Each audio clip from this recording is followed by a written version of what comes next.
হালকা থেকে মাঝারি কুয়াশার সম্ভাবনা, বেলা বাড়ার সঙ্গে সঙ্গে আর্দ্রতাজনিত অস্বস্তি বহাল, বঙ্গের কোথাও বৃষ্টির সম্ভাবনা নেই।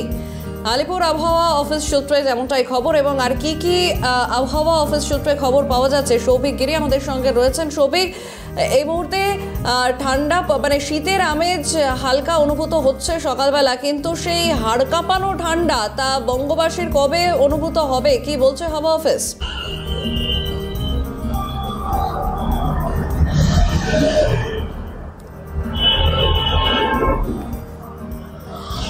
একদমই দেখো সঞ্চারী, যেমনটা তুমি বললে যে শীতের এই যে আবহাওয়া, শীতের এই আবহাওয়া কিন্তু অনুভূত হওয়া বেশ ভালোভাবেই চলছে, কিন্তু সেই জায়গায় দাঁড়িয়ে সকালের দিকে বা ভোরের দিকে বলা যেতে পারে এবং রাত্রের দিকে কিন্তু বেশ একটা জমকালো শীতের আমেজ অনুভূত হলেও সারা দিনটা জুড়ে কিন্তু একটা আপেক্ষিক আর্দ্রতাজনিত সমস্যা কিন্তু অবশ্যই থেকেই যাচ্ছে। এবং আলিপুর আবহাওয়া অফিসের পক্ষ থেকে কিন্তু ইতিমধ্যেই জানিয়ে দেওয়া হচ্ছে যে শীত বঙ্গে কিন্তু আস্তে আস্তে প্রবেশ করছে, তবে কবে ঠিকভাবে শীত বা হাড় কাঁপানো শীত কিন্তু এই বঙ্গে প্রবেশ করবে তা নিয়ে কিন্তু এখনো তারা স্পষ্ট কিছু জানাতে পারেননি।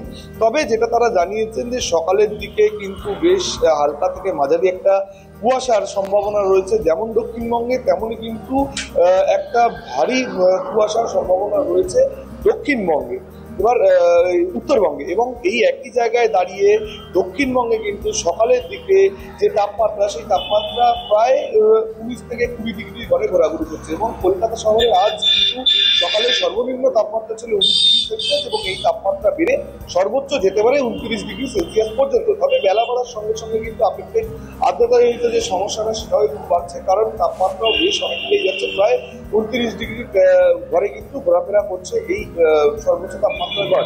ফলত শীত, অর্থাৎ এই যে নভেম্বর মাস, সেই নভেম্বর মাসে প্রায় দ্বিতীয় সপ্তাহ থেকে তৃতীয় সপ্তাহের দিকে পা ফেলার পরেও শীত এখনো অবশ্যই বোঝা যাচ্ছে, কারণ সকালের দিকে বা ভোরবেলার দিকে এবং রাত্রের দিকে এই দুটো সময় কিন্তু ঠান্ডা মেজাজ, সেই মেজাজটি কিন্তু অনুভূত হলেও সারাদিনটা একটা আপেক্ষিক আর্দ্রতাজনিত সমস্যা থেকেই যাচ্ছে। ফলত এখনো কিন্তু আলিপুর আবহাওয়া দপ্তরের পক্ষ থেকে বা হাওয়া অফিসের পক্ষ থেকে স্পষ্ট করে তারা জানাতে পারছেন না যে এই শীত সম্পূর্ণভাবে জাঁকিয়ে কবে পড়বে। ফলত সবটা নিয়েই কিন্তু এই মুহূর্তে তারাও জানাচ্ছেন যে সর্বনিম্ন যে তাপমাত্রা, সেই তাপমাত্রা বেশ অনেকটাই নামছে, কিন্তু সেটা ভোর এবং রাত্রির দিকে, এবং সারা দিনটা জুড়ে সেই যে আপেক্ষিক আর্দ্রতাজনিত সমস্যার জন্য বা ইমিউনিটি বেশি থাকার জন্য সেই সর্বোচ্চ তাপমাত্রাও কিন্তু বেশ অনেকটাই বেড়েই থাকছে। ধন্যবাদ সৌভিক, আমাদের সঙ্গে সরাসরি ছিলেন প্রতিনিধি সৌভিক গিরি।